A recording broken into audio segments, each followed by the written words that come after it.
Sida, paludisme, tuberculose, 3 pandémies causent des décès dans le monde.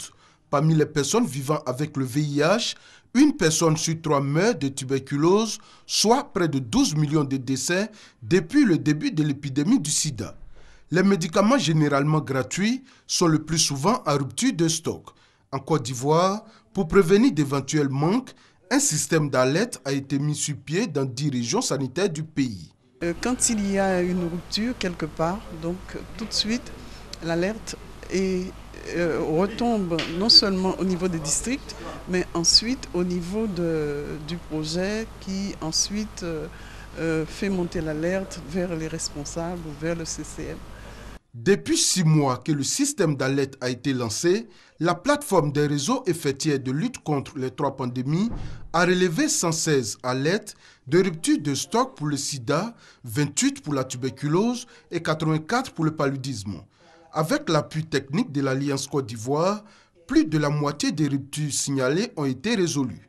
Nous avons fait le plaidoyer auprès de notre bailleur qui est le Fonds mondial pour qu'il accepte que nous utilisions les recettes de vente des préservatifs pour soutenir le système d'alerte mis en place par la plateforme. Et donc nous allons continuer à appuyer la plateforme dans ce plaidoyer auprès de notre bailleur.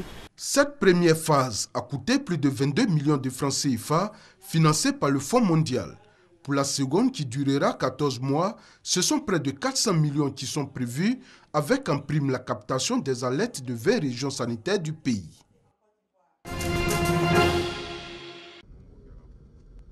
Selon une nouvelle étude de la Banque mondiale sur la pauvreté et la prospérité partagée, dans 60 des 83 pays couverts par ce nouveau rapport, le revenu des 40% les plus pauvres de la population a augmenté entre 2008 et 2013. Cependant, dans 34 des 84 pays analysés, les écarts se sont creusés avec une hausse plus rapide des revenus des 60% les plus riches que pour les 40% les plus pauvres. Raison pour laquelle le groupe de la Banque mondiale s'est fixé pour double objectif mettre fin à l'extrême pauvreté et promouvoir une prospérité partagée d'ici 2030. Message livré aux femmes et aux jeunes au cours de la 2e célébration de la Journée internationale de lutte contre la pauvreté, communément appelée End Poverty Day. L'objectif de cette journée est de permettre à chaque acteur du développement, à chaque citoyen, quelle que soit sa condition sociale et la zone géographique dans laquelle il vit, de comprendre une chose. C'est possible ensemble, mettons fin à l'extrême pauvreté. C'est l'occasion pour ces dernières de partager leur combat quotidien contre la pauvreté. On a beaucoup envie de travailler, mais les moyens nous manquent. C'est difficile. Moi, par exemple, j'ai une cave. Et depuis 5 ans, je n'arrive pas à terminer la cave. J'ai besoin de tôle et puis des plafonds. Je fais de la kéké. Je suis à Bengo. En ce moment, j'ai besoin d'un congélateur et puis un peu de moyens pour approfondir mon commerce. La journée cette année met l'accent sur la contribution de l'agriculture à la réduction de la pauvreté pour la région Afrique. Elle a été célébrée pour la première fois le 17 octobre 2015 à Accra, au Ghana.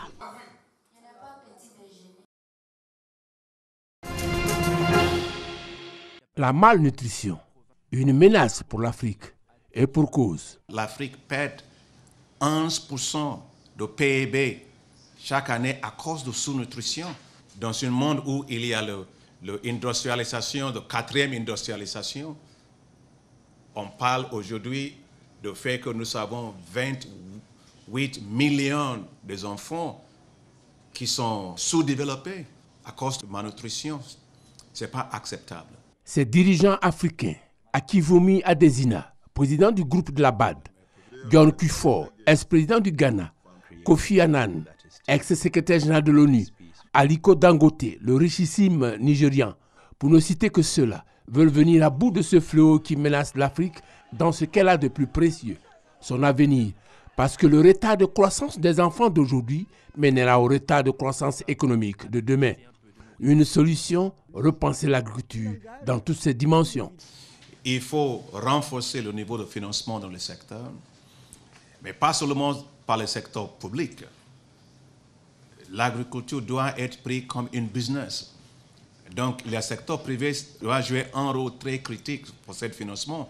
Voilà qui explique l'initiative Les dirigeants africains pour la nutrition, portée sur les fonds baptismaux au séjour dans les locaux de la BAD. Cette initiative va nécessiter la mobilisation tous les ans de 7 milliards de dollars, soit 3 500 milliards de francs CFA sur 10 ans contre un coût de l'inaction qui est de l'ordre de 12 500 milliards de francs CFA.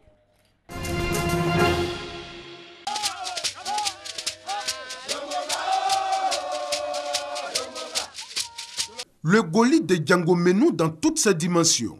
Cette fois, ce n'est pas une simple fête des réjouissances. Le village amorce son développement et un grand pas vient d'être franchi. Son chef est officiellement reconnu par l'administration. Ces chants et ces danses que vous venez de voir et d'entendre traduisent éloquemment la joie et le bonheur de tous ces hommes, de toutes ces femmes. Réorganisation du système judiciaire traditionnel, construction de latrines pour personnes âgées, promotion de la culture du piment sont quelques réalisations de Django Menou à mettre déjà à l'actif de Nana Kwame Yao Ferdinand. Son engagement à faire émerger son village est surtout un espoir pour toute la région du Bélier. Attendez-vous de me voir souvent ici, être présent, parce que le succès du règne de Nana Kwame Yao, c'est mon succès. Sa réussite, c'est ma réussite. Et je sais que nous allons réussir ensemble. 12e chef de Django Menou dans la succession matrilinéaire, Nana Kwame Yao Ferdinand succède au défunt Nguessa Marcel. Django Menou est un village de la sous-préfecture d'Angonda dans le département de Toumoudi. Étoffes, couleurs, strass et paillettes étaient au rendez-vous de la grande soirée de la mode africaine, Afrique Fashion Show. Afrique Fashion Show est une plateforme dédiée aux créateurs de mode en vue de les révéler au grand public et promouvoir ainsi leur création. Cette grande messe de la créativité a permis de rappeler qu'au-delà du glamour, l'industrie textile est un puissant vecteur de développement qu'il convient de soutenir et d'encourager selon la marraine de la cérémonie. Le secteur du textile et de l'habillement figure au nombre des nouvelles filières porteuses sur lesquelles notre pays veut miser pour la transformation de son économie. Il s'agit pour le président de la République de rendre ces micro, petites et moyennes entreprises plus compétitives à travers le renforcement des capacités techniques et managériales ainsi que l'accès aux ressources, l'accès au financement. Véritable révélation de la manifestation, les stylistes Tradiodonné, Modeste Ba et Barros ont fait vibrer la foule tant par la qualité, l'originalité que par la beauté de leur création.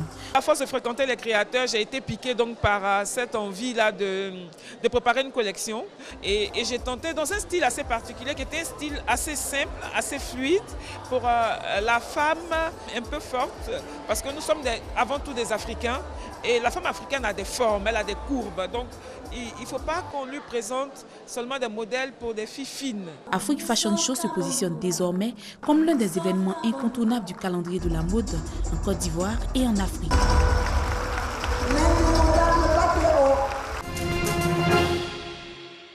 Albert Einstein, né le 14 mars 1879 et mort le 18 avril 1955. Il publie sa théorie de la relativité restreinte en 1905 et une autre sur la gravitation ou la relativité générale en 1915. En 1921, il reçoit le prix Nobel de la physique pour son explication de l'effet photoélectrique.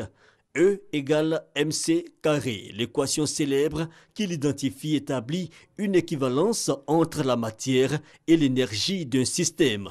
Ce prix Nobel de physique consacre toute une vie de recherche où Albert Einstein, entre 1909 et 1920, gagne petit à petit la confiance de ses pairs à travers le monde. En 1920, la situation s'assombrit en Allemagne où il vit.